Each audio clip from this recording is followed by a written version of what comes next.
Coagulation ou hémostase secondaire. L'hémostase obtenue par le clou plaquettaire est fragile et temporaire et doit être consolidée par la génération d'un réseau protéique pour une hémostase permanente. Ce processus de coagulation aboutit à la transformation du fibrinogène plasmatique circulant soluble en fibrine insoluble, en serrant le clou plaquettaire par le biais d'une série de réactions enzymatiques dont le contrôle continu permet une restriction locale sans diffusion à distance de la zone lésionnelle. Le processus est séparé en voie extrinsèque, intrinsèque et commune et dure 3 à 6 minutes après rupture du vaisseau. Plusieurs étapes sont identifiées. Première étape, déclenchement de la coagulation par activation du facteur 7.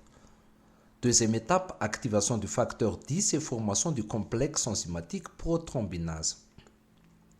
Troisième étape, formation de la thrombine et quatrième étape, formation du réseau de fibrine insoluble. Premièrement, déclenchement de la coagulation par activation du facteur 7.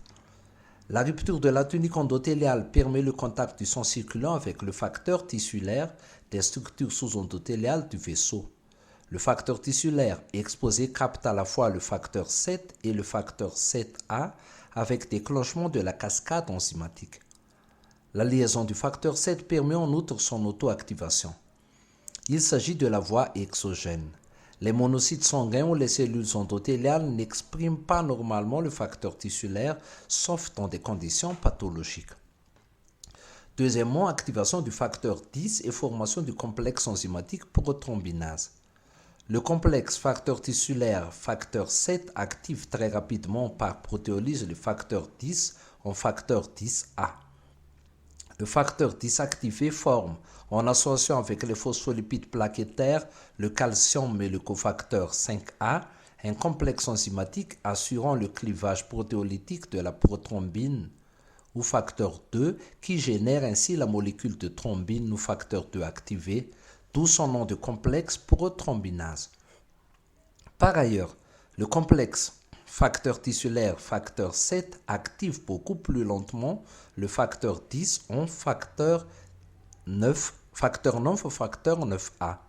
Il se forme de la même façon un complexe enzymatique appelé complexe ténase associé au facteur 9A, phospholipides plaquettaires, calcium et le cofacteur 8A qui active le facteur 10 en facteur 10 activé, amplifiant considérablement le rendement de la production de prothrombinase. Il existe donc deux voies d'activation protéolytique du facteur 10 qui sont distinctes dans leur cinétique. L'activation directe par le complexe facteur tissulaire facteur 7 est très rapide et constitue le starter de la cascade enzymatique pour aboutir précocement aux premières molécules de thrombine, alors que la voie indirecte passant par l'activation du facteur 9 est beaucoup plus lente à se mettre en place mais est quantitativement prépondérante. Il existe une autre voie d'activation passant par le facteur 11 qui est activé lentement par la thrombine nouvellement formée.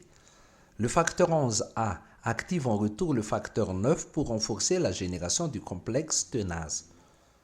Le facteur 11 peut également être activé par les facteurs contact avec exposition des composants du sous-endothélium, mais l'importance de cette voie d'activation est mineure et les déficits en facteurs contact n'entraînent pas de troubles hémorragiques.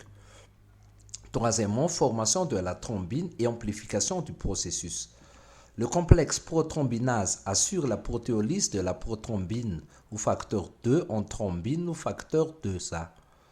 En outre, la thrombine assure une amplification du rendement de la cascade enzymatique en activant les cofacteurs 5 et 8 qui accélèrent considérablement l'activité des complexes de la prothrombinase et de la ténase, conduisant à un accroissement explosif de la production de la thrombine. Ce phénomène est nommé double boucle de rétroactivation de la génération de thrombine. Les facteurs 9A et 10A activent leurs substrats respectifs, facteur 10 et facteur 2, à la surface des membranes des plaquettes activées.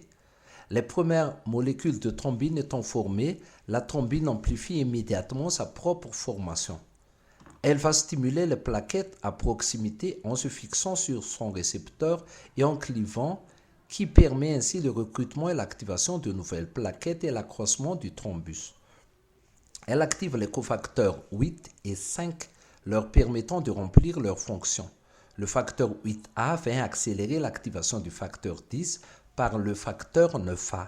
Le facteur 5A vient accélérer l'activation du facteur 2 par le facteur 10A. Elle est aussi capable d'activer le facteur 11, renforçant les réactions qui mènent à sa propre production. La thrombine peut aussi activer les leucocytes et les cellules vasculaires. La thrombine assure la rétroactivation et l'amplification des différentes étapes, tant de la coagulation que de l'hémostase primaire. Elle interagit aussi sur de nombreux systèmes tels que l'hémostase primaire, l'inflammation ou la fibrinolyse. Quatrièmement, activation du facteur 11 et phase contact. Le facteur 11 est activé lentement par la thrombine et va activer le facteur 9. Mais il existe une autre voie d'activation du facteur 11 dont l'importance est mineure comparée à l'initiation par le facteur tissulaire. Elle est la conséquence du contact de protéines plasmatiques avec le sous-endothélium, faisant intervenir les protéines dites de la phase contact, le facteur 12 et la précalicréine, qui sont des immunogènes de sérine protéase, et le kininogène de haut poids moléculaire ou KHPM, qui jouent le rôle de cofacteur. La précalicréine et le facteur 11 circulent dans le sang liés au kininogène de haut poids moléculaire. En cas de lésion de l'endothélium, le facteur 12 et le kininogène de haut poids moléculaire et par son intermédiaire la précalicréine et le facteur 11 se fixent au sous-endothélium. La précalicréine est alors transformée en calicréine par une protéase de la paroi vasculaire. La calicréine active à son tour le facteur 12 qui lui-même active le facteur 11.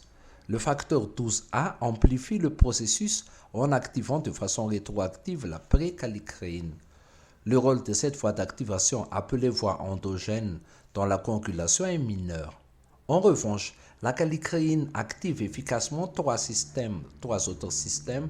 Elle clive le kininogène de haut poids moléculaire, libérant un peptide vasoactif puissant, la bradykinine.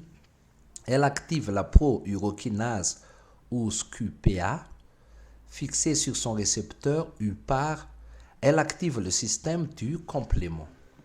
Cinquièmement, formation du caillot de fibrine. Protéolyse du fibrinogène par la thrombine ou fibrinoformation. La dernière étape repose sur la transformation du fibrinogène par l'hydrolyse de ces différentes chaînes polypeptidiques en monomères de fibrine pour former un gel de fibrine ou le caillot de fibrine tout d'abord instable. La thrombine clive l'extrémité N-terminale des chaînes AA et BB et sépare ainsi les fibrinopeptides A et B des monomères de fibrine. Polymérisation de la fibrine. La libération des fibrinopeptides donne naissance à de nouvelles séquences N-terminales sur les chaînes B des monomères de fibrine. Ces séquences s'apparient avec des séquences complémentaires sur les chaînes A et B des monomères voisins, ce qui entraîne la formation d'un polymère de fibrine. Stabilisation de la fibrine.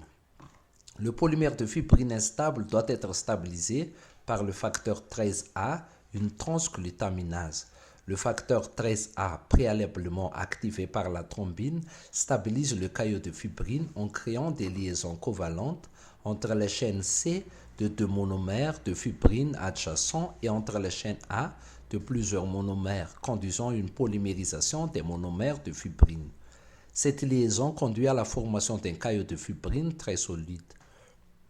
Le facteur 13A pourrait intervenir aussi en amarrant le caillot de fibrine à des protéines du sous-endothélium comme la fibronectine et pourrait aussi retarder la destruction du caillot par la plasmine jusqu'à réparation des tissus.